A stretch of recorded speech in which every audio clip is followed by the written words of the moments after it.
এক মুসলিম শাসক কিভাবে মহাপ্রভুর ভক্ত হয়ে গেলেন, কি হয়েছিল সেই রাতে? নবদ্বীপে তখন হরিনামের ঝড় উঠেছে। লক্ষ লক্ষ মানুষ কীর্তন করছে হরে কৃষ্ণ হরে কৃষ্ণ। চাঁদ কাজী, এক মুসলিম শাসক, গৌরাঙ্গের বিরোধী, রেগে গিয়ে শ্রীবাস অঙ্গনে ঢুকে মৃদঙ্গ ভেঙে দিলেন। চিৎকার করে বললেন, এই কীর্তন বন্ধ, নইলে জোর করে ধর্মান্তরিত করব। ভক্তরা কাঁদছে, শ্রীবাস অঙ্গন নিস্তব্ধ।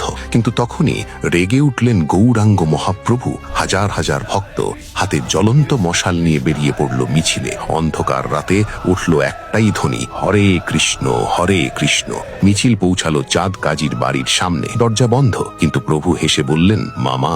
এরপর শুরু হলো এক অদ্ভুত যুদ্ধ। না অস্ত্র না রক্ত, শাস্ত্র, যুক্তি আর প্রেমের সংঘর্ষ।